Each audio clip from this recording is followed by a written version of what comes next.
যে যন্ত্রণা, যে জ্বালা আপনাকে জ্বালিয়ে পুড়িয়ে ছারখার করছিল, মনের ভেতরে যে হাহাকারটা ছিল, এই সব কিছু দূর হয়ে গিয়ে আপনার মনের ভিতরে এমন একটা প্রশান্তি কাজ করবে, এমন একটা শান্তি কাজ করবে, যে শান্তিটা আপনার পুরো কলিজাটাই ঠান্ডা করে দেবে। সুবহানাল্লাহ পড়বেন না আপনার সবাই? আল্লাহ তাআলা বলছেন, বান্দা তুমি আমার কাছে ক্ষমা চাও, কিন্তু তুমি অপরকে ক্ষমা করতে চাও না। তুমি চাও তোমার রব তোমাকে ক্ষমা করে দিক, বাট তুমি তোমার অপর ভাইকে ক্ষমা করতে পারো না। ওয়া ইন তাফু ওয়া তাসফাহু ওয়া তাগফিরু ফাইন্নাল্লাহা গফুরুর রহিম। আল্লাহ বলছেন, তুমি যদি চাও তোমার রব তোমাকে মাফ করুক, তুমি যদি চাও তোমাকে ক্ষমা করা হোক, তুমি যদি চাও তোমাকে ক্ষমা করে দেওয়া হোক, তবে তুমি অপরকে ক্ষমা করে দাও। এবং মাথায় রেখো, আল্লাহ হচ্ছেন সবচাইতে দয়াময়, আল্লাহ হচ্ছেন সবচাইতে মায়াময়।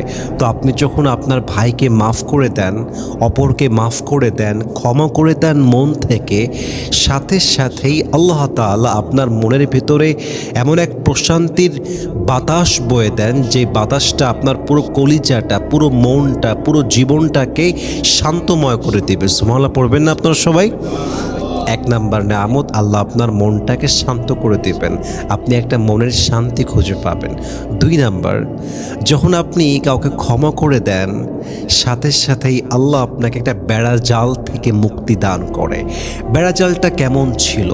যে এই মানুষটা আমার সঙ্গে বেইমানি কেন করলো, এই মানুষটা আমার সাথে চিট কেন করলো, এই মানুষটা আমাকে এত বাজে ব্যবহার কেমন করে করলো, এই মানুষটা আমার সঙ্গে এত বড় বিশ্বাসঘাতকতা কেমন করে করলো।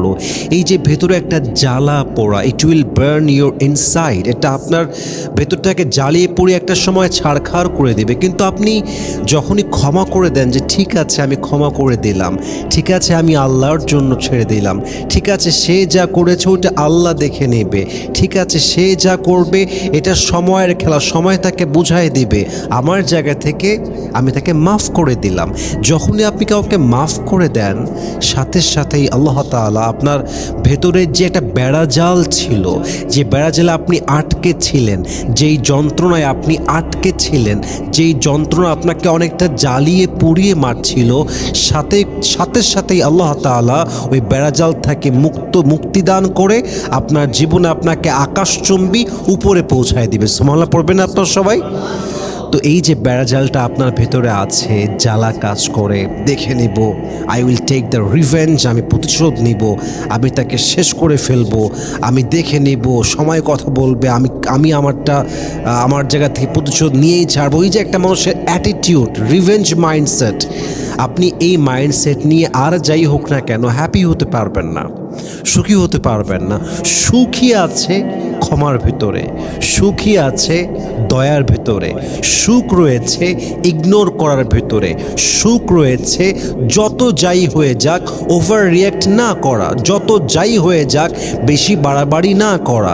আরে বান্দা যদি চুপচাপ পরিস্থিতিকে নিয়ন্ত্রণ করা শিখে যায়, বান্দা যদি ওভার রিয়্যাক্ট করা থেকে বেঁচে যায়, বান্দা যদি এটা ভাবে যে যা করবে তার পরিণতি তেমন হবে, আমি আমার রবের দয়া চাই, আমি আমার রবের মায়া চাই, আমি আমার গুনাহের জন্য আল্লাহর কাছে ক্ষমা চাই, আর আমি যদি ক্ষমা পেতে চাই, আমি যদি মনের শান্তি পেতে চাই, আমি যদি আমার জায়গা থেকে একটা বেড়াজাল থেকে মুক্তি পেতে চাই, আমাকে আমার ভাইকে মাফ করতেই হবে। ঠিক কিনা বলেন? এই জন্য প্রিয় ভাইরা আমার, যদি আপনি বেড়াজাল থেকে মুক্তি পেতে চান, এই যন্ত্রণা থেকে মুক্তি পেতে চান, রিভেঞ্জ থেকে মুক্তি পেতে চান, মেহেরবানি করে যে অন্যায় করেছে, হাজব্যান্ড হতে পারে, ওয়াইফ হতে পারে, ফ্রেন্ড হতে পারে, সবচেয়ে কাছের মানুষ হতে পারে, আপনার ভালোবাসার মানুষ হতে পারে, রিলেটিভস হতে পারে, যে কেউ হতে পারে, please forgive them as much as you can.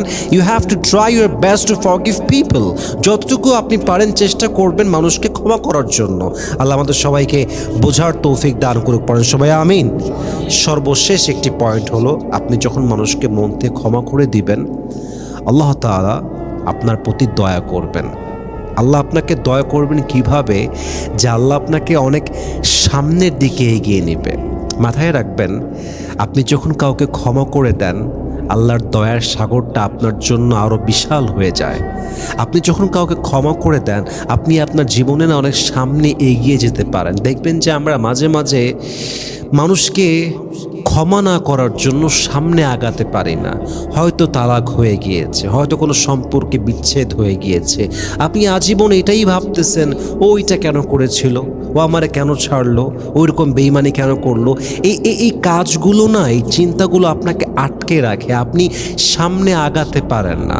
কিন্তু আপনি যখন কাউকে ক্ষমা করে দেন, আল্লাহর দয়ার সাগরটা আপনার উপরে এত বিশাল হয়ে যায় যে আল্লাহ আপনাকে জিরো থেকে নিজের হাতে নিজের দয়ায় হিরো বানায় দিবে। সুবহানাল্লাহ পড়বেন না আপনার সবাই? তবে একটা পয়েন্ট মাথায় রাখবেন যে আপনি যখন কাউকে ক্ষমা করছেন, ক্ষমা হচ্ছে দুই প্রকার। এক, কেউ আপনাকে আঘাত করেছে, কোনো প্রকার কোনো অন্যায় করে ফেলেছে, যা আপনি চান নাই তা করে ফেলেছে, আপনি তাকে ক্ষমা করে দিয়ে আপনার লাইফে আবার জায়গা দিবেন যে ভাই ঠিক আছে, মানুষ মাত্রই ভুল হয়ে গিয়েছে, আপনাকে মাফ করে দিলাম, আসেন আমরা আগের মতো আবার ভালো হয়ে যাই, আগের মতো আবার বন্ধুত্বের সম্পর্কে চলে যায়। এক নাম্বার। আর এক হচ্ছে কেউ আপনার বিশ্বাস ভেঙেছে, কেউ আপনার সঙ্গে পুরোটাই বেইমানি করেছে, চিটারি করেছে, বাটপারি করেছে। এই ক্ষেত্রে পয়েন্টটা মাথায় রাখবেন, একে মাফ করবেন, বাট একে আপনি জীবনে আগের মতো আর জায়গা দিবেন না। একে আপনি মাফ করবেন, বাট সেকেন্ড টাইম একে আপনি আর ট্রাস্ট করবেন না। কারণ ক্ষমা করা এক জিনিস, কাউকে জীবনে আবার জায়গা দেওয়া আর এক জিনিস। যে ভুল করেছে তাকে ক্ষমাও করা যায়, জীবনে আবার জায়গাও দেওয়া যায়। কিন্তু যে বেইমানি করেছে তাকে আল্লাহর দিকে তাকিয়ে মাফ তো করা যায়, ক্ষমা তো করা যায়, কিন্তু বিশ্বাসঘাতককে জীবনে সেকেন্ড টাইম আর কোনো জায়গা দেওয়া যায় না। ঠিক কিনা বলেন? তাহলে যে ভুল করেছে ক্ষমাও করবেন, জীবনে জায়গা দিবেন। কিন্তু যে বেইমানি করেছে, যে প্রতারণা করেছে, যে আপনার বিশ্বাস ভেঙেছে, তাকে মাফ করবেন, it's fine, it's okay, but তাকে সেকেন্ড টাইম চান্স দেওয়ার মতো জায়গা আপনার লাইফে, আপনি তাকে জায়গা দেওয়ার মতো ভুলেও করা যাবে না। ঠিক কিনা বলেন? একটা কথা আছে যে अगर तुम किसी को यकीन करते हो तो ये कोई गलती नहीं है, ये इंसान की एक निशानी है। लेकिन जिसने तुम्हारी यकीन को तोड़ दिया है, फिर से उसी को यकीन करना, ये तुम्हारी ज़िंदगी की सबसे बड़ी गलती है, और तुम जो बेवकूफ़ हो ये सबसे बड़ी उसकी निशानी है। যখন কাউকে বিশ্বাস করেন, এটা কোনো অন্যায় কাজ নয়, কিন্তু যে বিশ্বাস ভেঙেছে তাকেই আবার ট্রাস্ট করা, তাকেই আবার বিশ্বাস করা, এটা হচ্ছে আমাদের জীবনের সবচেয়েতে ভুল সিদ্ধান্ত। ঠিক কিনা বলেন? So trust someone, it's not a fault. কাউকে বিশ্বাস করাটা ফল্ট না, ভরসা করাটা ফল্ট না, but if someone breaks your trust, কেউ যদি আপনার বিশ্বাস if someone break your trust, ভেঙে দিয়েছে একদম ট্রাস্টটা আপনার, তবে সেই ক্ষেত্রে সেই মানুষটাকে আবার বিশ্বাস করা, এটা হচ্ছে জীবনের সবচেয়ে বড় বোকামি। আল্লাহ আমাদের সবাইকে বোঝার তৌফিক দান করুক, পড়েন সবাই আমিন। আজকে আমরা আলোচনা করব দ্য বায়োগ্রাফি অফ আলী রাদিয়াল্লাহু তাআলা আনহু। কতটা বীর বাহাদুর ছিলেন তিনি, তার জীবনটা কেমন ছিল, তার লাইফস্টাইল কেমন ছিল, তিনি তার লাইফকে কেমন করে লিড করেছেন, তিনি কতটা শক্তিশালী বাহাদুর ছিলেন, তার জীবন থেকে আমাদের শিক্ষা কি আছে, করণীয় কি আছে, আমরা আজকে জানার চেষ্টা করব। সকলেই বলেন ইনশাআল্লাহ। তার নাম হচ্ছে আলী রাদিয়াল্লাহু তাআলা আনহু। তার উপাধি হচ্ছে আবু তুরাব। আবু তুরাব মানে হচ্ছে মাটির পিতা। এবং তার বাবার নাম হচ্ছে আবু তালেব, দাদার নাম হচ্ছে আব্দুল মুত্তালিব ইবনে হাশিম, এবং তার মাতার নাম হচ্ছে ফাতেমা বিনতে আসাদ ইবনে হাশিম। এবং তিনি এমন একজন সাহাবী, দুনিয়াতে আল্লাহর হাবিব সাল্লাল্লাহু আলাইহি ওয়াসাল্লাম যেই সমস্ত সাহাবীকে জান্নাতের টিকিট দুনিয়াতেই দিয়েছেন, তাদের ভেতরে একজন অন্যতম সাহাবীর নাম হচ্ছে আলী রাদিয়াল্লাহু তাআলা আনহু। সুবহানাল্লাহ পড়েন সবাই। জান্নাতের সুসংবাদ প্রাপ্ত একজন সাহাবীর নাম হচ্ছে আলী রাদিয়াল্লাহু তাআলা আনহু। এবং ওনার সবচাইতে বড় পরিচয় হচ্ছে উনি নবীজির একমাত্র আদরের মেয়ে, কলিজার টুকরা ফাতেমার জামাই। সুবহানাল্লাহ পড়বেন না? এবং তার বংশ থেকে দুটি সন্তানের খোঁজ আমরা পাই, যারা হচ্ছেন আল হাসান ওয়াল হুসাইন। তারা দুইজন হচ্ছেন সাইয়্যিদা শাবাবি আহলিল জান্নাহ। তার সন্তান হাসান এবং হুসাইন দুইজন জান্নাতের সমস্ত যুবকদের সর্দার হবে। পড়েন সুবহানাল্লাহ।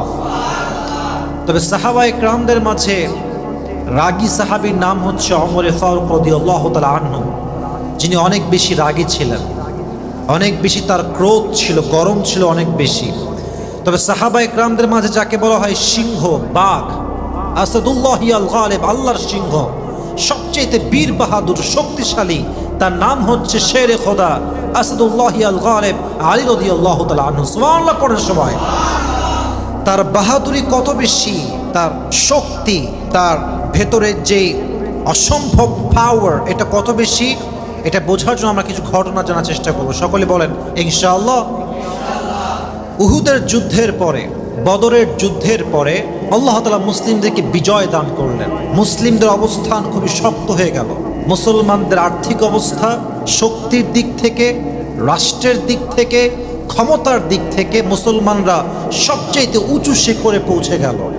পক্ষান্তরে কাফেরদের পরাজয় হওয়ার কারণে কাফেররা পিছিয়ে পড়ল, কাফেররা দুর্বল হয়ে পড়ল। তো কাফেরদের তো ভেতরে জ্বালা আর যন্ত্রণা, মুসলমানদের অগ্রগতি কেমনে আটকে দেওয়া যায়, র্যাপিড গ্রোথ, তারা এটা সহ্য করতে পারছিল না। যে কেমনে সহ্য করব আমরা, আমাদের শক্তি, আমাদের ক্ষমতা মুসলিমদের আজকে বিজয় হওয়ার কারণে সব শেষ হয়ে গেছে। এবার তারা they started to make new plan. সুন্দর করে একদম সকলে বসে শুরু করলো মুসলমানদের বিরুদ্ধে ষড়যন্ত্র করা, কেমনে মুসলমানদেরকে আবার দমিয়ে দেওয়া যায়। তারা এবার চিন্তা করলো তারা মদিনায় অ্যাটাক করবে, সমস্ত লস্কর নিয়ে, বাহিনী নিয়ে মদিনায় অ্যাটাক করবে।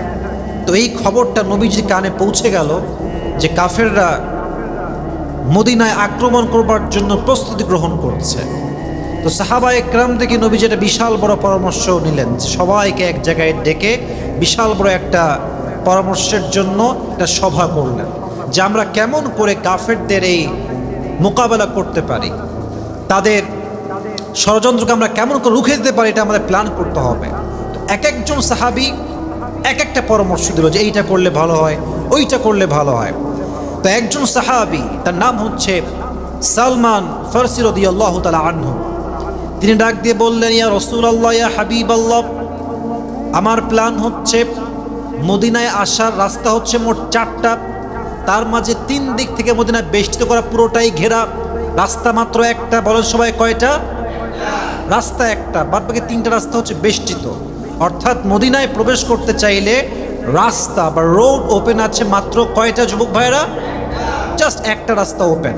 তো উনি বললেন, আমরা যদি একটা এই রাস্তাতে বিশাল বড় কূপ খনন করি, বিশাল চওড়া, তবে কি হবে, কাফেররা যখন অ্যাটাক করতে আসবে তারা খনন দেখে, কূপ দেখে, এই কূপের গভীরতা দেখে তারা আমাদেরকে অ্যাটাক করতে আসবে, তারা ফিরে যাবে। নবীজি বলেন, তাই তো, কথা তো ঠিক আছে। তো ঠিক আছে, তাই করা হোক, বিশাল বড় একটা খন্দক করা হোক, বিশাল বড় একটা লম্বা চওড়া রাস্তা মেপে খন্দক করা হোক, একদম কূপের মতো খনন করা হবে, 4 মিটার গভীরের। তাই করা হলো। প্রায় 5.5 কিলোমিটার রাস্তা লম্বা করে গর্ত করা হলো এবং প্রায় এটা 4.5 মিটার গভীর, বিশাল লম্বা রাস্তা একটা খনন করা হলো। এরকম লম্বাভাবে কূপ খনন করা হলো, চওড়া খাল। এটাকে আমরা বাংলা ভাষায় বলি খাল। বলেন তো সবাই, কি বলি আমরা এটাকে? লম্বা খাল। প্রায় 5.5 কিলোমিটার রাস্তা জুড়ে বিশাল লম্বা খাল তৈরি করা হলো। এবং কাফেরদের সর্দারের নাম ছিল আবু সুফিয়ান। সে সমস্ত লস্কর নিয়ে মদিনায় অ্যাটাক করতে আসলো এবং কাফেরদের সর্দার সবচেয়ে বীর পালোয়ান, ওই যুগের শ্রেষ্ঠ বীর, তার নাম হচ্ছে আমর বিন মারহাব। সেই যুগের সবচেয়ে বড় পালোয়ান ছিল সে, তাকে সবাই ভয় পেত, ইভেন তাকে স্বয়ং ওমরে ফারুক রাদিয়াল্লাহু তাআলা আনহু ভয় পেত। এতটা বাহাদুর, এতটা বড় পালোয়ান সে ছিল। তারা যখন অ্যাটাক করতে আসলো মদিনার উপরে, এসে দেখলো বিশাল লম্বা একটা খাল খনন করা। অ্যাটাক কেমনে করবে, এখন তো অ্যাটাক করা যাবে না। তারা চুপ করে বসে থাকলো যে কেমনে অ্যাটাক করে প্ল্যান করি আমরা। 1 দিন যায়, 2 দিন যায়, কোনো প্ল্যান বের হয় না, রাস্তা বের হয় না, কেমনে অ্যাটাক করবে তারা। এবার আমর বিন মারহাব দাঁড়িয়ে গিয়েছে, বলছে, শোনো হে আমার লস্কররা, শোনো হে সৈন্যরা, শোনো, আমাদেরকে রুখে দেওয়ার জন্য এই বিশাল লম্বা খাল খনন করা হয়েছে, এটা আমাদের জন্য অপমান। অপমান আমি সহ্য করতেই পারবো না, অসম্ভব। আমি এখন নিজে একা, কাউকে আমার লাগবে না, আমি একা এই খাল পার হয়ে সাঁতরে গিয়ে মদিনায় অ্যাটাক করব, কাউকে আমার দরকার নেই। সঙ্গে সঙ্গে আমর ইবনে মারহাব ঝাঁপ দিয়েছে, ঝাঁপ দিয়ে পুরো 5.5 কিলোমিটার রাস্তা লম্বা সে একাই পার হয়েছে খাল দিয়ে। এবং মদিনায় যখন সে ঢুকেছে তার পুরো দেহে লোহার পোশাক দ্বারা তার দেহটা বেষ্টিত এবং তার হাতে আছে বিশাল লম্বা একটা তরবারি। এবং সে মদিনায় ঢুকেই তার গলার সমস্ত শক্তিকে এক করে ডাক দিয়ে বলছে, হে মুসলমানদের বাচ্চারা, কে কোথায় আছিস, বের হয়ে আয়। তোরা জানাতে যাবি সবাই মিলে? তোরা কি শহীদ হতে চাস না কেউ? আয়, বের হয়ে আয়, আমার মোকাবেলা কে করতে পারিস, বের হয়ে আয়। তো সাহাবা একরাম এক হয়ে গিয়েছে, বারবার ডাকছে, কে আছে, কে আছে, বের হয়ে আয়। তো ওমরে ফারুকের মতো সাহাবী চুপচাপ বসে আছে, যাচ্ছে না মোকাবেলা করবার জন্য। তো নবীজি বলছে, কেউ কি নেই তোমাদের মাঝে যে মোকাবেলা করবে এই আমর বিন মারহাবকে? কেউ হাত তুলছে না। এবার আলী রাদিয়াল্লাহু তাআলা আনহু হাত তুলেছে, বলছে, ইয়া রাসূলুল্লাহ, আমি আছি, আমি যা মোকাবেলা করার জন্য। সুবহানাল্লাহ পড়বেন না আপনারা? নবীজি বলছে, খবরদার, না না না, তোমার বয়স হচ্ছে মাত্র 23। বয়স কত? 23। বাট বাহাদুর হচ্ছে 35 বছর যুবকের মতো। সুবহানাল্লাহ পড়ার সময় বলছে, না না, তুমি just you are just 23 years old, তোমার যাওয়ার প্রয়োজনে থামো। আলী স্টপ। আলী বসে গিয়েছে, নবীর অর্ডার অমান্য করা যাবে না। এবার নবীজি ডাক দিয়ে বলছেন, আর কেউ কি আছে নাকি যে আমর বিন মারহাবকে প্রতিহত করবে? কেউ একজন দাঁড়াও। কেউ দাঁড়ায় না। কেউ কি আছে, দাঁড়াও। কেউ দাঁড়ায় না। এক সাহাবী বলছে, রাসূলুল্লাহ, আপনি কি আমর বিন মারহাবকে চেনেন না? এ তো সেই পালোয়ান, যেই পালোয়ান এক হাতে ঘোড়ার রশি ধরে, এক হাতে উটের রশি ধরে, আর এক হাত দিয়ে সে তার শত্রুর কল্লাকে ঘাট থেকে আলাদা করে দেয়। শুধু সেই পালোয়ান, কেউ পারবে না মোকাবেলা করতে। কেউ কি নাই, একজন দাঁড়াও। এবার আলী দাঁড়িয়ে গিয়েছে, নবীজি আমাকে দেন সুযোগটা, আমি প্রতিহত করবো ইনশাআল্লাহ। বলছে, না না, বসো বসো বসো, তোমার বয়স খুবই কম, তুমি বসো। মাথায় রাখবেন, আমরা মাঝে মাঝে বলি না, ছোট মরিচের ঝাল বেশি। বাস্তবতা কিন্তু এটা অনেক সময় হয়ে থাকে। অনেক সময় দেখবেন মানুষ ছোট কিন্তু বুদ্ধি অনেক বেশি। মানুষ দেখতে খুবই নর্মাল কিন্তু কাজ করে খুবই সাধারণ না, অসাধারণ কাজ, ঠিক কিনা বলেন? তো নবীজি 2 বার বসায় দিয়েছে। এবার আমর বিন মারহাব দেখছে কেউ আসছে না। এবার তো সে নিজেকে বিজয় ভাবে দাবি করছে যে আমি তো বিজয় হয়ে গেছি, আজকে আমার জয় সুনিশ্চিত। তোরা সব কাপুরুষের দল, তোদের মাঝে কোনো বীর বাহাদুর নাই, কেউ শহীদ হতে চায় না, কেউ জান্নাতের সুঘ্রাণ পেতে চায় না, আমি আজকে বিজয়। নবীজি এবার লাস্ট টাইম বলছেন, কেউ কি নেই যে মারহাবকে তোমরা প্রতিহত করতে পারবে? কোনো সাহাবী একজনও নাই। এবার শেষমেশ আবারও আলী রাদিয়াল্লাহু তাআলা হাত তুলছে, নবীজি আমি আছি, আমি যাবো ইনশাআল্লাহ। তো যখন তার হাতে তরবারি ছিল, সেই তরবারির নাম হচ্ছে জুলফিকার।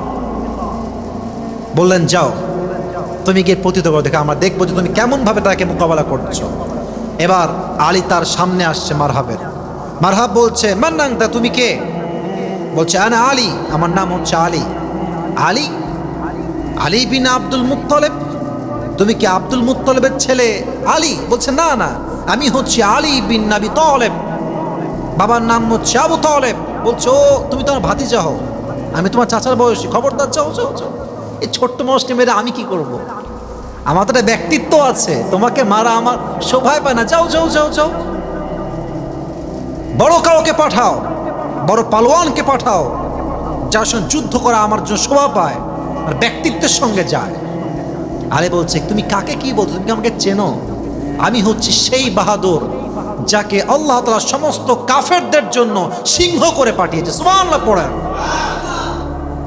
আমর বিন মারহাব তাও ধৈর্য আছে, বলছে, না ভাই, তোমাকে আমি মারবো না, তুমি আমার ভাতিজা হও, চলে যাও এখান থেকে, তোমার সাথে আমার কোনো মারামারি নাই।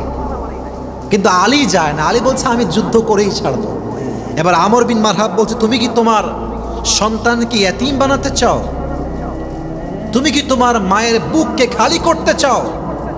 তুমি কি তোমার বউকে বিধবা বানাতে চাও? আলী আলী বলছে, তুমি কাকে ভয় দেখাও? তোমার এই কথায় ভয় পাবে কাফের এবং মুশরিকরা। যার হৃদয়ে কালেমা আছে সে তোমার মতো কাফের কথায় ভয় পাবে না, ঠিক কিনা বলে? এবার আমর বিন মারহাব বলছে, তাই নাকি? তাহলে চলো, লেটস প্লে টুগেদার, খেলা হবে তোমার সাথে আমার, দেখা যাক কে পারে। তো আমর বিন মারহাব বলছে, আসো। তুমি আমাকে অ্যাটাক করো আগে, আমার উপর তুমি আগে তরবারি চালাও। তো আলী বলছে ইসলাম আমাকে এটা শিক্ষা দেয় না, ইসলাম শিক্ষায় ডিফেন্স। কেউ তোমাকে আক্রমণ করলে তুমি তাকে আক্রমণ করবা, আমি একবারই আক্রমণ করতে পারবো না, তুমি আমাকে আগে অ্যাটাক করো। এবার আমর বিন মারহাব তার তরবারির সমস্ত শক্তিকে এক করে উঁচুতে উঠে আলীর ঠিক ঘাড় বরাবর তার তরবারি দিয়ে আঘাত করেছে। আর আলী রাদিয়াল্লাহু তাআলা আনহু তার সমস্ত রণকৌশল দিয়ে, যুদ্ধের কৌশল দিয়ে, মোকাবেলার কৌশল দিয়ে, তার ঢাল দিয়ে তার তরবারির আঘাতকে তিনি প্রতিহত করেছেন। সুবহানাল্লাহ পড়বেন না আপনারা? এবার আমর বিন মারহাব বলছে এবার তোমার পালা আলী, এবার তোমার আঘাতের পালা, এবার তুমি আমাকে আঘাত করো। হাদিসে আসছে আলী রাদিয়াল্লাহু তাআলা আনহু তার জুলফিকার দিয়ে আঘাত করেছেন। একটা আঘাত এতটা উঁচুতে গিয়ে এতটা শক্তি দিয়ে তিনি করেছেন, আমর বিন মারহাবের পুরো দেহ ছিল লোহা দ্বারা বেষ্টিত, পোশাক ছিল লোহা, এবং তার হাতে ছিল বিশাল গোল একটা লোহার ঢালা। যখন সে আঘাত করেছে, আলীর আঘাত এতটা শক্তিশালী ছিল, হাদিসে আসছে আমর বিন মারহাবের ঢাল কেটে, তার পোশাকের লোহার অংশ কেটে তার ঘাড় মাথা সব এক কোপে আলাদা হয়ে গিয়েছে। সুবহানাল্লাহ পড়েন সুবহানাল্লাহ। ছোট মরিচের ঝাঁজ বেশি যুবক ভাইয়েরা, এক কোপে আমর বিন মারহাব বিচ্ছিন্ন করে দিয়েছে একেবারে। এবার নবীজি বলছেন তুমি শুধু আলী নও, তুমি হচ্ছে আসাদুল্লাহি আল গালিব, তুমি হচ্ছে আল্লাহর সিংহ, তুমি হচ্ছে আল্লাহর বাঘ। সুবহানাল্লাহ। আরো তো কথা বাকি আছে। যখন তিনি মেরে ফেলেছেন তাকে কল্লা একদম আলাদা করে দিয়েছে একেবারে ঘাট থেকে, এবং মারার পরে তার বুকের উপরে পা তুলছে আলী। আমর বিন মারহাবের বুকের উপরে পা তুলে বলছে এই কাফের, এই মুশরিক, তুই কাকে ভয় দেখাস? তুই কার সঙ্গে লড়তে চাস? তুই তো পূজারি হচ্ছিস মূর্তির, আর আমি কোনো মূর্তির পূজারি নই, আমি হচ্ছে রব্বে কাবা মুহাম্মদের পূজারি। আমি সুবহানাল্লাহ পড়েন সবাই, আমি সেই নবীর পূজারি, আমি তো সে আল্লাহর গোলাম, আমি তোকে ভয় কেন করব? তাহলে বোঝা গেল তার শক্তি, তার বাহাদুরি কম ছিল না বেশি? যুবক ভাই বলেন সবাই আপনারা, অনেক বেশি। আল্লাহ আমাদের সবাইকে এরকম বীর পালোয়ান হয়ে থাকার তৌফিক দান করুক। সকলেই পড়া আমিন। আমার তো মনে হয় আমাদের এই পুরো পৃথিবীতে প্রত্যেকটা দেশে মুসলমানরা আজকে নির্যাতিত, নিষ্পেষিত, মার খায়, শেষ অধপতনের দ্বার প্রান্তে আমরা পৌঁছে গিয়েছি। আমাদের সংখ্যা অনেক বেশি, বাট ইমান অনেক কম। প্রায় আমি বলি আমাদের কোয়ালিটি দরকার, কোয়ান্টিটি দরকার আমাদের খুবই কম। আমাদের সংখ্যা হয়ে গেছে বেশি, কোয়ালিটি হয়ে গেছে কম।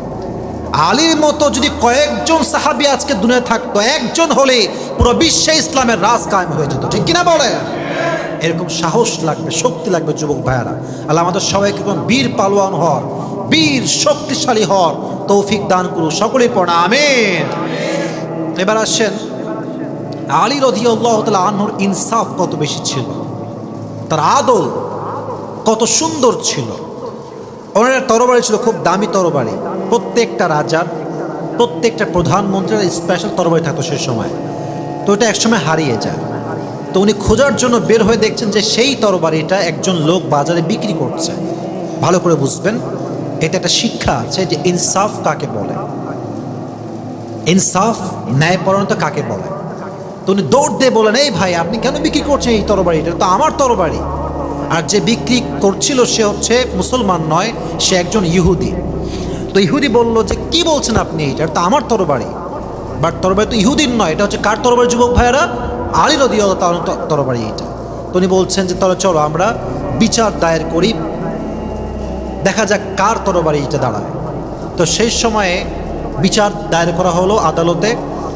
যখন জজ বললেন, বিচারক বললেন যে তরবারিটা আসলে কার, আলী কিন্তু সেই সময়ের প্রধানমন্ত্রী, মানে আমাদের দেশের প্রধানমন্ত্রী যেমন শেখ হাসিনা, তৎকালীন সময়ে সেই যুগের প্রধানমন্ত্রী কে? আলী রাদিয়াল্লাহু তাআলা আনহু। তো উনি বিচার দায়ের করেছেন জজ কোর্টে যে এটা আমার, আর ইহুদি বলছে এটা আমার। তো বিচারপতি বলছেন যে আচ্ছা এটা যে আপনার তরবারি, এটার সাক্ষী কে আছে? তো উনি বলছেন সাক্ষী আছে আমার ছেলে হাসান, আর এক সাক্ষী হচ্ছে আমার গোলাম অমক। দুজনকে নিয়ে আসেন। নিয়ে আসছে, সাক্ষী দিয়েছে।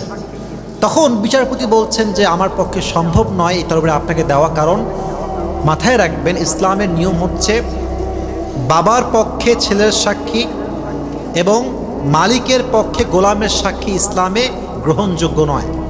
মনে করেন সাহেব বাজারে মারামারি লাগছে রাজশাহীতে, আমার পক্ষের লোক, আমার ড্রাইভার, আমার সহকারী, আমার যারা সবাই, আমি ভুল করলে বলবে না না ভাই কোনো ভুল করে নাই, আমার পক্ষের লোক। তার মানে বোঝা যায় কি আপন লোকরা পক্ষে সাক্ষী দিবে, এটা খুবই সাধারণ ব্যাপার। তো ইসলামের নিয়ম হচ্ছে বাবার পক্ষে ছেলের সাক্ষী, মালিকের পক্ষে গোলামের সাক্ষী, এটা ইসলামে কবুল নয়, গ্রহণযোগ্য নয়। তো আলী বলছে যেহেতু আপনি কথা ঠিকই বলেছেন, তবে ছোট্ট একটা কথা আমি আপনাকে বলবো। আচ্ছা, হাসান তো হচ্ছে এমন একজন ছেলে যার ব্যাপার নবীজি নিজেই বলেছেন তিনি জান্নাতের সমস্ত যুবকদের সর্দার হবে, আপনি কি তার কথা বিশ্বাস করেন না? সুবহানাল্লাহ পড়বেন না আপনারা সবাই? বলছে আমি তো বিশ্বাস করি, বাট আমার বিশ্বাস আর ইসলামের নিয়ম তো এক হতে পারে না। আমার ইসলাম আমাকে এটাই শিক্ষা দিয়েছে যে বাবার পক্ষে সন্তানের সাক্ষী কবুল হবে না। এবার আলী বললেন আপনার কথা আমার সুন্দর পছন্দ হয়েছে, কারণ আপনি ইনসাফ কায়েম করতে গিয়ে রাজা বাদশা দেখেন নাই, যার পক্ষের রায় ইসলাম আপনাকে দিয়েছে আপনি তাকেই রায় দিয়েছেন। সুবহানাল্লাহ পড়েন। কিন্তু ইহুদি সে তো জানে যে তরবারি তো এটা আমার না, এটা তোমরা তরবারি।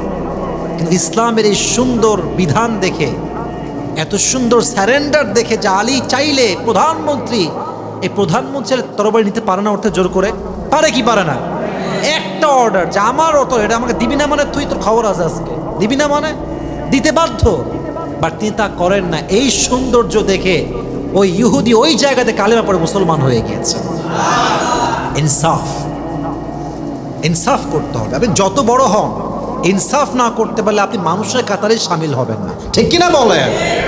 এবার আসুন আমরা শুনি আলীর সঙ্গে ওমর ফারুক রাদিয়াল্লাহু তাআলা আনহু, একটা সুন্দর স্টোরি, ঘটনা।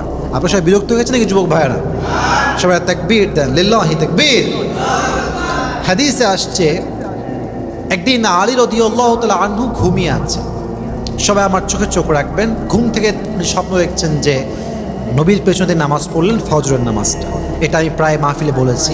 তো নামাজ পড়ার পরে উনি বাহিরে বের হয়েছেন, দেখছেন একজন বুড়ি মহিলা ছোট্ট একটা পেয়ালা নিয়ে দাঁড়িয়ে আছে, তার পাত্রে কয়েকটা খেজুর আছে। কি আছে যুবক ভাইয়েরা? খেজুর আছে।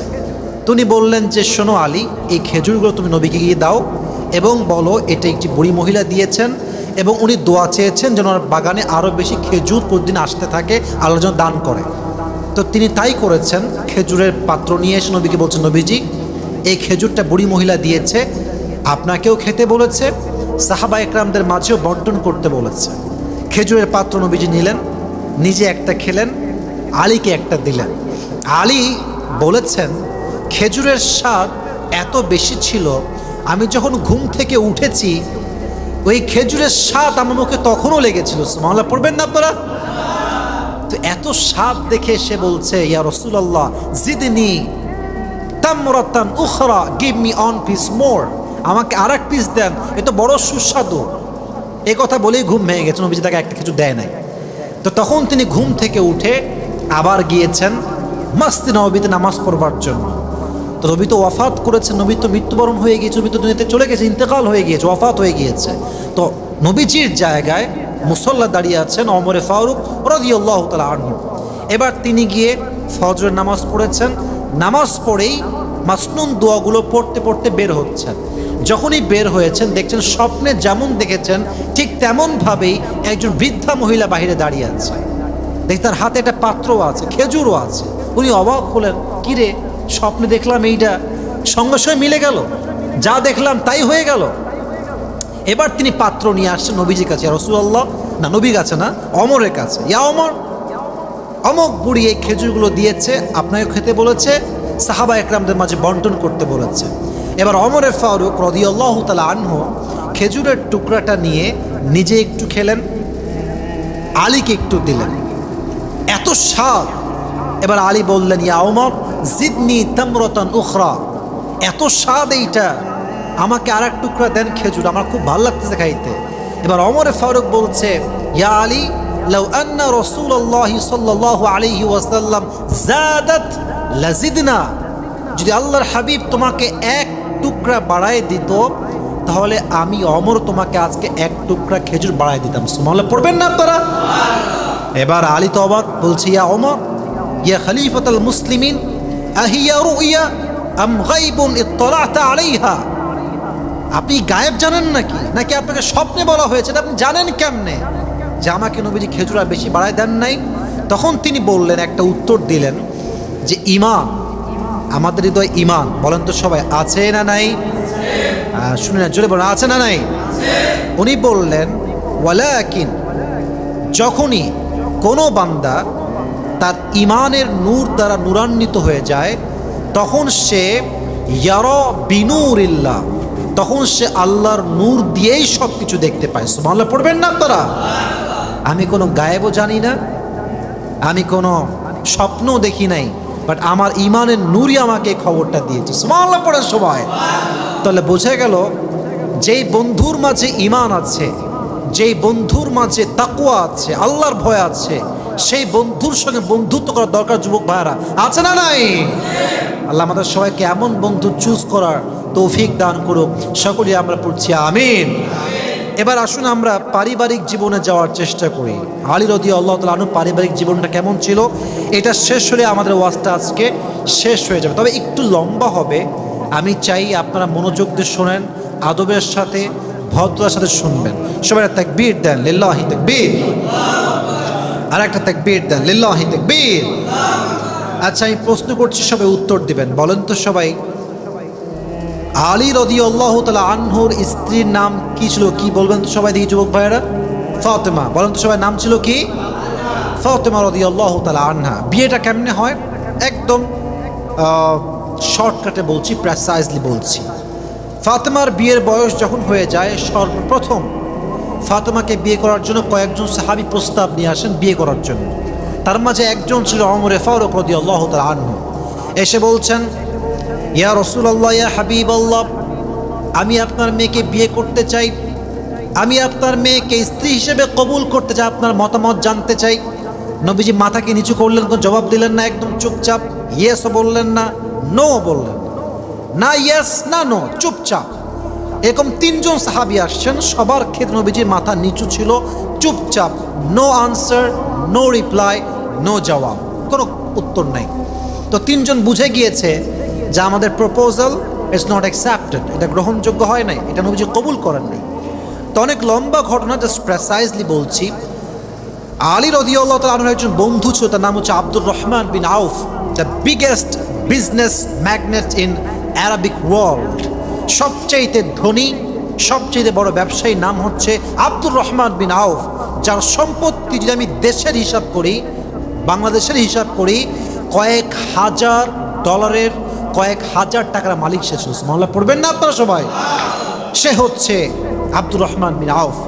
তাও বলছে, আলী, সবাই তো রিজেক্ট খাইছে, কারো বিয়ে তো নবীজি কবুল করলেন না, প্রস্তাব তো কবুল করলেন না, তুমি যাও, তোমার মধ্যে একটা গুণ আছে, তুমি খুব ভালো ছেলে, কোয়ালিফাইড ছেলে, আমার বিশ্বাস তোমার প্রস্তাবটা নবীজি ফিরিয়ে দিবেন না, যাও প্রস্তাব দাও। তো বন্ধুর থেকে মোটিভেট হয়ে আলী এবার নবীর কাছে আসছে, এসে বলছে, ইয়া রাসূলুল্লাহ, ইয়া হাবিবাল্লাহ, অনেক লম্বা, আবারও বলছি, প্রেসাইজলি বলছি, আপনার মেয়েকে আমি বিয়ে করতে চাই, সোজা সাপটা কথা। নবীজি আগেও বলেছেন, যখনই কোনো প্রস্তাব, নবীজি কোনো কথা নাই, চুপচাপ, একদম মাথা নিচের দিকে। বাট আলী যখন বলছে আপনার মেয়েকে আমি বিয়ে করতে চাই, নবীজি এবার একটা জবাব দিয়েছেন, জবাবটা হচ্ছে ইনশাআল্লাহ। বলেন সবাই, কি বলেছে? ইনশাআল্লাহ, not yes, not know, he said ইনশাআল্লাহ। বলেন সবাই, কি বলেছেন? ইনশাআল্লাহ। এটা বলেই নবীজি উঠে গিয়েছেন, আলী ফিরে আসছে, সব বন্ধুর অপেক্ষায়, দে আর ওয়েটিং ফর রিপ্লাই। কি বলেছে নবীজি, আমাকে বলো। আলী বলছে, আমিও রিজেক্ট খাইছি, আমার দ্বারাই বিয়ে হবে না। বলছে, কেন হবে না? নবী কি কিচ্ছুই বলে নাই? বলছে, হ্যাঁ বলেছে, বাট নবীজি শুধুমাত্র ইনশাআল্লাহ বলেছে। এবার আব্দুর রহমান বিন আউফ বলছে, আর নবীর ইনশাআল্লাহ মানে তো বিয়েটা অর্ধেক হয়ে গিয়েছে। সুবহানাল্লাহ পড়েন। বলছে, তাই নাকি, দেখা যাক কি হয়। এবার নবীজি সোজা তার সন্তান ফাতেমা রাদিয়াল্লাহু তাআলা আনহার কাছে আসেন। সে বলছে, ফাতেমা, তোমার জন্য আমি মদিনাতে সবচেয়ে উত্তম ছেলে খুঁজে পেয়েছি, তুমি যদি রাজি হও আমি তোমাকে বিয়ে দেবো, তুমি যদি বলো না করবো না, আমি একটা মুহূর্তের জন্য তোমাকে আমি জোর করবো না। তো বলছে, মাসমু, তার নামটা কি? নবীজি বললেন ইসমুহু আলী, তার নাম হচ্ছে আলী।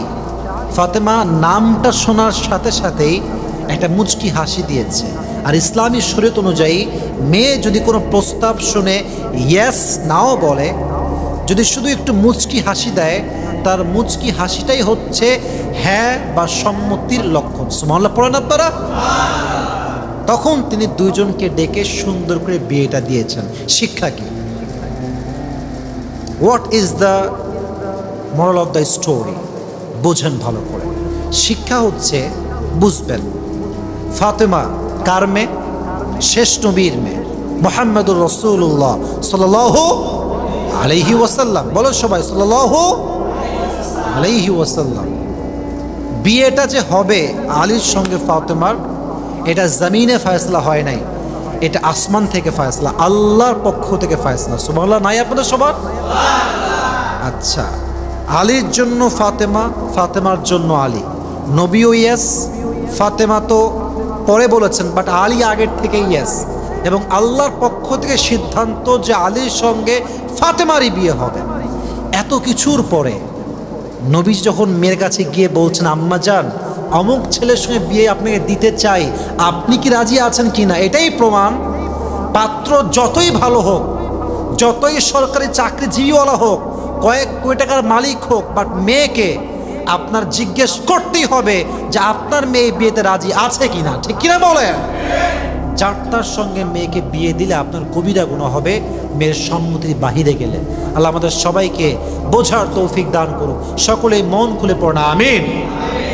এখান থেকে ছোট্ট আরেকটা শিক্ষা হচ্ছে এই, যদি কোনো মেয়েকে পছন্দ হয়, পিছে পিছে ঘোরার যে একটা আমাদের ট্র্যাডিশন, 2 মাস 3 মাস, অনেকে তো কয়েক বছরও ঘোরে, এই আছে না? না এরকম আছে না?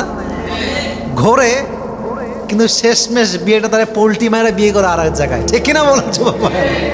এতে আমও যায়, ছালাও যায়। তা আমার কথা হচ্ছে যে ভাই, যদি পছন্দ হয়ে যায়, স্ট্রেট ফরওয়ার্ড কথা বলতে হবে যে আপনাকে আমার পছন্দ, বাপের নাম্বারটা দেন। এখন যদি মেয়ের বয়ফ্রেন্ড থাকে, ও জীবনে আপনাকে বাপের নাম্বার দিবে না, কারণ ও ওখানে প্রমিসড, ওখানে সে অ্যাটাচড, ওখানে সে এনগেজড, মনে মনে আর কি, নট ফিজিক্যালি। তো যাই হোক, কথা হচ্ছে আলীর পছন্দ হয়েছে, বাপকে প্রস্তাব দিয়েছে, হ্যাঁ বিয়ে হয় নাই? আসতে কেন বলেন? বিয়ে হয়েছে কি হয় নাই? হয়েছে। আল্লাহ চাইলে বিয়ে হয়ে যাবে। অতএব পছন্দ হয়েছে 2 মাস কোচিংয়ের সামনে, 3 মাস স্কুলের সামনে, 5 মাস মহিলা কলেজের সামনে, ভাই এই টাইম ওয়েস্ট করবেন না। ডিরেক্ট কথা, সোজা কথা, একটা যদি না হয়, এর চেয়ে ভালো অপশন আল্লাহ তোমাকে নিজে দিয়ে দিবে। ঠিক কিনা বলো যুবক ভাইরা? আল্লাহ আমাদের সবাইকে বোঝার তৌফিক দান করুক। সকলে মন খুলে পড়না আমিন। আর আমি সবসময় বলি, বিয়ের প্রস্তাব দিতে ভয় করা যাবে না। এখানে 2টা অপশন, হয়তো মেয়ে ইয়েস বলবে, না হয় নো বলবে। ইয়েস বললে শাদি মুবারক, বিয়ে তো হয়ে যাচ্ছে মাশাআল্লাহ, খুব ভালো। আর যদি না বলে, মেসেজ একটাই, এইটা হয়নি মানেই আর বেটার অপশন আল্লাহ আমার জন্য রেখেছে বিধায় এটা আমার কপালে নাই। ঠিক কিনা বলে? আল্লাহ বোঝার তৌফিক দান করুন। সকলে পড়া আমিন। তাহলে মেয়েকে বিয়ে দেওয়ার আগে পারমিশন নেওয়ার দরকার আছে না নাই? কাউকে পছন্দ হলে হাল ভাই প্রস্তাব দেওয়ার দরকার যুবক ভাইরা আছে না নাই? আল্লাহ তৌফিক দান করুন। সকলেই পড়া আমিন। 3 নাম্বার, বিয়ের পরে 3 নাম্বার বলতে এই শিক্ষা হিসেবে 3 নাম্বার বলছি। আগে একটা প্রশ্ন করে নেই, বিয়ের পরে সংসার অভাব আসতে পারে না? পারে, পারে। ইট কুড বি হ্যাপেন, এটা হতে পারে। আপনি হয়তো বা বিয়ে করেছেন 50 লাখ টাকা আপনার অ্যাকাউন্টে, সারা জীবন শুনেছেন বিয়ের সময় money is most important in marriage issue. সারা জীবন কামাই করে চুল তো মার্শাল্লাহ অর্ধেক নাই হয়ে গেছে কামাই করতে করতে, এখন 50 লাখ নিয়ে বিয়ে করেছেন। এখন বিয়ের পরে আপনার ওয়াইফ অসুস্থ, লিভারের সমস্যা, জাস্ট ফর এন এক্সাম্পল, আল্লাহ না করুন, আপনার স্ত্রীর কিডনিতে সমস্যা অথবা ব্লাড ক্যান্সার, যে কোনো সমস্যা। এখন 1 মাসেই চিকিৎসা করতে গিয়ে 30 লাখ শেষ, তারপরে মাসে 10 লাখ শেষ, তারপরে 10 লাখ সব শেষ। অভাব, কি করবেন? শিক্ষা বোঝেন। আলী রাদিয়াল্লাহু তাআলা আনহু ঠিক বিয়ের কিছুদিন পরে অভাব দেখা দিল, প্রচণ্ড অভাব। এত অভাব, চাল নাই, ডাল নাই, ভাত নাই, কিচ্ছু নাই। 3 দিন যাবত না খাওয়া, কি খাবে? কোনো খাবার নাই। এবার আলী রাদিয়াল্লাহু তাআলা আনহু বলছেন, ফাতেমা আমার ধৈর্যের সীমা পার হয়ে গিয়েছে, ক্ষুধার যন্ত্রণা অনেক বেশি, যাও তোমার বাবার কাছে যাও, বাবার কাছে কিছু চেয়ে আমার কাছে নিয়ে আসো। ফাতেমা রাদিয়াল্লাহু তাআলা আনহা বাবার কাছে গেলেন, ডাক দিয়ে বলেন, ইয়া রাসূলুল্লাহ, ইয়া হাবিবাল্লাহ, আতিনি শাইআন, আমাকে কিছু দান করেন, আমরা বড় ক্ষুধার্ত অবস্থায় আছি। বললেন তুমি এদিকে আসো, পাশে বসালেন। বললেন ফাতেমা কি হয়েছে তোমার আম্মাজান? বলছে আব্বাজান 3 দিন যাবত বাসায় চাল নাই, ডাল নাই, ভাত নাই, কিচ্ছু নাই, কি করতে পারি? নবীজি বললেন ঠিক আছে, হাদিসটা আপনার অনেকেই জানেন, এই হাদিসটা খুব ফেমাস হাদিস। উনি বললেন আমার কাছে 2টা অপশন, এক হচ্ছে 5টা দোয়া, আর এক হচ্ছে 5টা বকরি, তুমি কোনটা চাও? ধৈর্যের পরীক্ষা। আমি আবারও বলছি, কিসের পরীক্ষা? ধৈর্যের পরীক্ষা। কোনটা চাও? বলছে আব্বাজান আমি 5টা বকরি নয়, 5টা দোয়া চাই। তো উনি 5টা দোয়া শেখালেন। যুবক ভাইরা শিখে নিয়ে আমরা বিয়ের পরে কাজে আসবে, এবং যারা আমাদের অনলাইন অডিয়েন্স তাদেরও কাজে আসবে। সকলেই বলেন ইয়া আউয়ালাল আউয়ালিন, জোরে বলবেন ইয়া আখিরাল আখিরিন, ইয়া যাল কুওয়াতিল মাতিন, ইয়া রাহিমাল মাসাকিন। শেষ শব্দটা আমরা খুব শব্দ করে মনোযোগ দিয়ে মন দিয়ে বলবো, খুবই সহজ। সকলেই পড়েন ইয়া আরহামার রাহিমিন। এই 5 শব্দের দোয়া যেই বান্দা অভাবে, হতাশায়, কষ্টে, একদম যখন বেহাল দশা, টাকা পয়সা নাই, খাবার দাবার নাই, এই অবস্থায় যে 5 শব্দের দোয়া পড়বে, আল্লাহ তার সংসারের সমস্ত অভাবকে দূর করে দিবে। সুবহানাল্লাহ পড়েন সবাই। উনি কাম ব্যাক করলেন বাসাতে। আলী বললেন ফাতেমা তোমার হাত তো খালি, কিছু নিয়ে আসুন তোমার হাতে, ভাত কই, খাবার কই, ডাল কই, চাল কই, কিছু নাই তো তোমার হাতে। বলছে আলী আছে, যাহাবতু লিদ-দুনিয়া ওয়া জিতু বিল আখিরা, আমি দুনিয়া চাওয়ার জন্য গিয়েছিলাম, বাট আমার প্রিয় নবী আমাকে দুহাত ভরে আখিরাত দিয়ে ফেরত পাঠাইছে। সুবহানাল্লাহ পড়বেন না আপনারা? বাট মাথা রাখবেন, পেট খালি থাকলে মাথায় কিছু কাজ করে না। এবার আলী বলছে আমি এসব শুনতে পারবো না, আমি এবার যাচ্ছি নিজেই খাবার আনতে। উনি গিয়েছেন। এবার নবী দেখছেন জামাই চলে আসছে আমার কাছে, অবস্থা খুবই খারাপ। জামাই এদিকে আসো, আবারও পরীক্ষা, আবার ধৈর্যের পরীক্ষা। কি হয়েছে?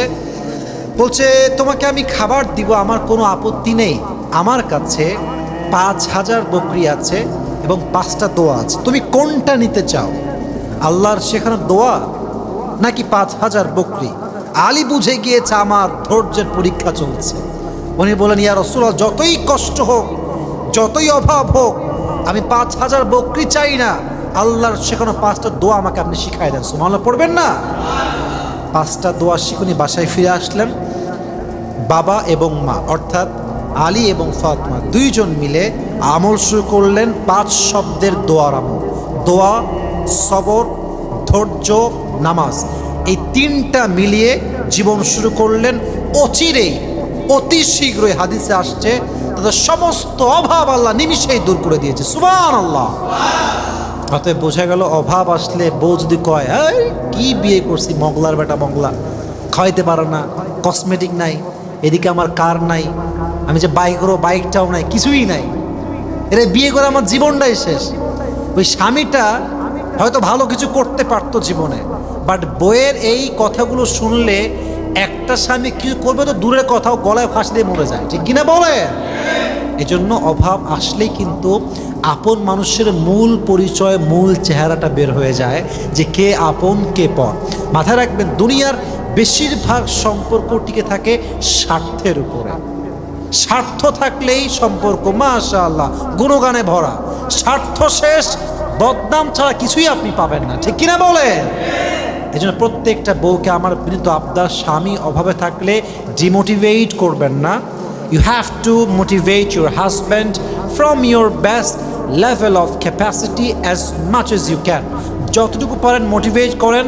আজকের 0 কালকে সে হিরো হতে পারে, ঠিক কিনা বলেন? আল্লাহ প্রত্যেকটা বউকে বোঝার তৌফিক দান করুন। সকলেই মন খুলে পড়া আমিন। আপনারা জানেন যে একটা কথা আমাদের খুব ভাইরাল ছিল, যে পই পই করে হিসাব রাখতে হবে, কে আমার বিপদে ছিল কে ছিল না। ব্যাপারটা একটু সহজ সরলভাবে বোঝাচ্ছি আমি। দেখেন, হিসাব রাখতে হবে মানে এটা নয় যে আপনি রিভেঞ্জ নেবেন। হিসাব রাখতে হবে আপনাকে এই হিসেবে যে আমার আপন মানুষটা আসলে কে, আমার পর মানুষটা আসলে কে। যে আপন মানুষ তাকে আপনার সব সময় সম্মান দিতে হবে। আর যে আসলে পর স্বার্থ নিয়ে মেশে তার স্বয়মত আপনাকে হিসাব করে চলতে হবে, ঠিক কিনা বলেন? বাট রিভেঞ্জ নেওয়ার কোনো প্রকার কোনো মনোমানসিকতা আমরা রাখবো না। রাজি আছেন তো ইনশাআল্লাহ? আল্লাহ আমাদের সবাইকে বোঝার তৌফিক দান করুক। আমরা সকলে মন খুলে পড়ছি আমিন। আর দুইটি হাদিস বলবো, দুটি হাদিস বলে আমাদের আজকের ওয়াজ শেষ হয়ে যাবে। আমরা সকলেই বলি ইনশাআল্লাহ। আলীর একটা স্বভাব ছিল এইরকম, অভাব যতই থাক উনি দান করতে ভুলতেন না। যত অভাব হোক দান তিনি করেই ছাড়তেন। ঘটনা আসছে এরকম, ফাতেমা এত সুন্দর গুণবতী রূপবতী বউ ছিলেন, এতটা ধৈর্যশীল বউ ছিলেন, বিয়ের পরে স্বামীর কাছে কিছুই চাইতেন না। মানে একদম নিস্তেজ টাইপের, কোনো ডিমান্ড নেই, কোনো চাহিদা নেই। দেখবেন একটা সংসার টিকে যায় একটা মেয়ে যদি ধৈর্যশীল হয়, তাহলে দেখবেন মৃত্যু পর্যন্ত টিকে যায়।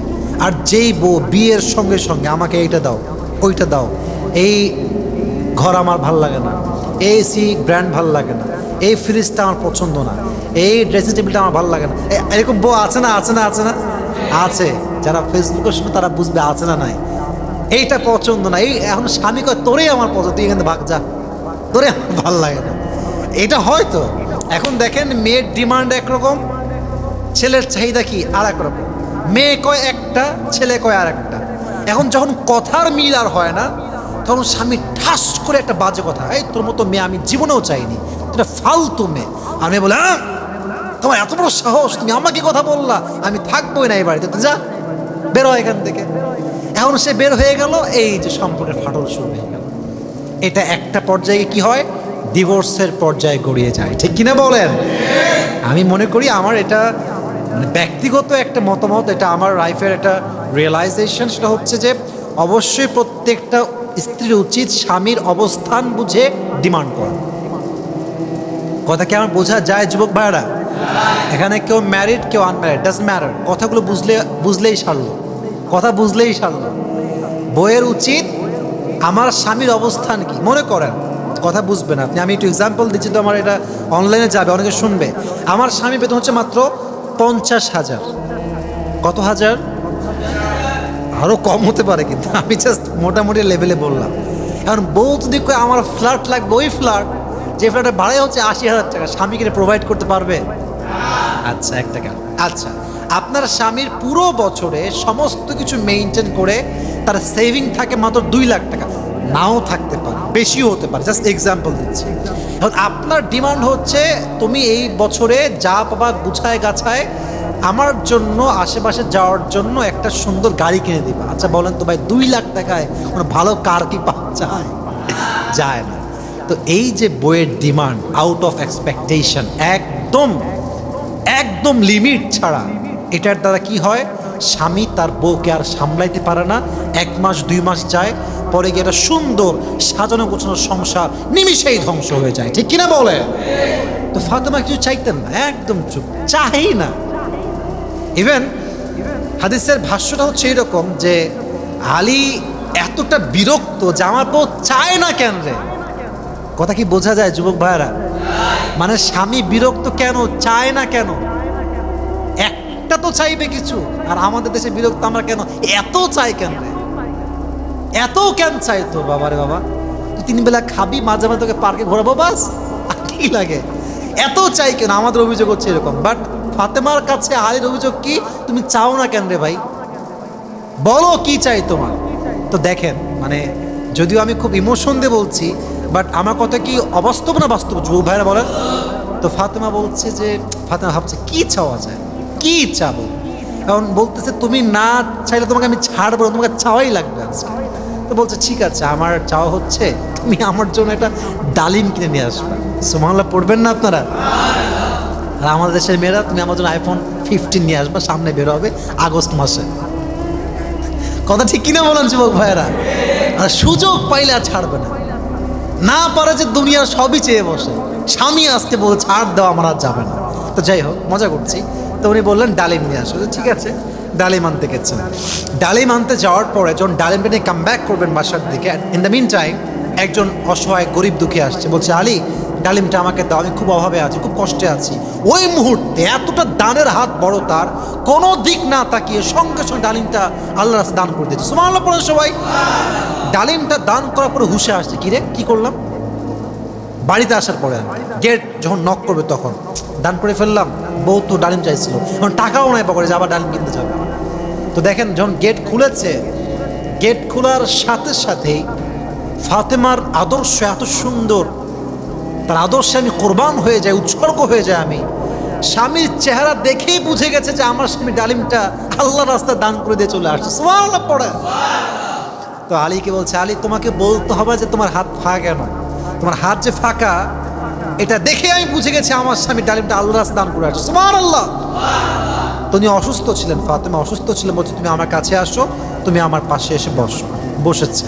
তো বলছে মাথায় রাখবা, আল্লাহ তাআলা বলেছেন যে আল্লাহ রাস্তায় 1 গুণ দান করে তাকে আল্লাহ আরো 1 গুণ নয় বরং 10 গুণ বাড়ায় দান করে। ইন দ্য মিন টাইম কেউ একজন দরজায় নক দিয়েছে। কে আসছে? আলী বের হয়েছে দেখার জন্য। গেট খুলেই দেখলেন সাহাবী, তার নাম হচ্ছে ইসমুহু সালমান ফারসি রাদিয়াল্লাহু তাআলা আনহু। তার হাতে একটা পাত্র আছে, পেয়ালা আছে, সেই ঝুড়িতে, সেই বাটিতে, সেই গামলাতে 9টা ডালিম রাখা আছে। বলছে আলী, হাযা লাক, এটা তোমার জন্য, নাও নিয়ে যাও। আলী বলছে না না নিয়ে যাও, এটা আমার জন্য নয়। বলছে কেন? বলছে আমি তো 10 পিস ডিজার্ভ করি, 9 পিস কেন? তো সালমান ফারসি পকেট থেকে আরেকটা বের করে দিয়ে বলছে, ভাই 10 পিসই ছিল, আল্লাহর হাবিব 10 পিস দিয়েছেন, বাট আমি একটা লুকায় রেখেছিলাম, তোমাদের 10 পিসই পাঠানো হয়েছে। সুবহানাল্লাহ পড়বেন না আপনারা? তার মানে এই যে আল্লাহ রাস্তায় আমরা দান করি অভাবে সুখে দুঃখে, এটার বিনিময়ে আমাদেরকে আরো বেশি বাড়ায় দেয় একজন। আওয়াজ দিয়ে বলেন তো তিনি কে? অতএব আমরা সুখে দুঃখে দান করব একজনের রাস্তায়। আওয়াজ দিয়ে বলেন তো তিনি কে? হ্যাঁ, 10 টাকা আছে 1 টাকা দেন, 100 আছে 5 টাকা দেন, সামর্থ্য যতটুকু আছে দেন, but don't stop, never stop, থেমে যাবেন না। যতটুকু পারা যায় আল্লাহ রাস্তায় আমরা দান করার চেষ্টা করব। সকলেই বলেন ইনশাআল্লাহ। আল্লাহ আমাদের সবাইকে প্রত্যেকটি কথা অনুযায়ী আমল করার তৌফিক দান করুক। সকলেই পড়া আমিন। এবার আমরা শেষ কথা শুনবো, ওয়াফাত, ওনার মৃত্যু কিভাবে হয়েছে, কত সালে হয়েছে। 661 সালের 26 জানুয়ারি, 661 সালের 26 জানুয়ারি ইরাকে অবস্থিত কুফার শাহী মসজিদে ওনাকে একজন প্রখ্যাত খুনি এবং জঘন্যতম নিকৃষ্টতম ব্যক্তি, সে তরবারিতে বিষ মিশিয়ে এমনভাবে আলীকে আঘাত করে যে আলী রাদিয়াল্লাহু আনহু যখন আঘাত পান, প্রথম দিন এবং দ্বিতীয় দিন বেঁচে ছিলেন। ঠিক 28 অর্থাৎ 28 জানুয়ারি 661 খ্রিস্টাব্দ, 661 সালের 28 জানুয়ারি তার বয়স তখন 62 বা 63। এই জখমে, এই আঘাত খেয়ে উনি ইন্তেকাল করেন। আল্লাহ ওনার কবরকে জান্নাতুল ফেরদাউসের উঁচু মকাম নসিব করুন। সকলেই মন খুলে পড়না আমিন। তাহলে বোঝা গেল চতুর্থ খলিফার জীবন থেকে আমাদের জীবনে অনেকগুলো শিক্ষা যুবক ভাইয়ারা আছে না নাই? পারিবারিকভাবে, রাষ্ট্রীয়ভাবে, বাহাদুরির দিক থেকে, জীবন চালাবার দিক থেকে অনেক ঘটনা আছে। আসলে দেখেন এতগুলো বলা আসলে এক ওয়াজে কি না পসিবল না। আমার সাধ্যে যা কোলায়, যতটুকু কোলায় বলা ট্রাই করেছি। আল্লাহ আমাদের সবাইকে যতটুকু শিক্ষা আমরা জানতে পেরেছি, প্রত্যেকটা শিক্ষা অনুযায়ী আমাদের সবাইকে আমল করার তৌফিক দান করুক। আমরা সকলেই মন খুলে পড়ছি আমিন।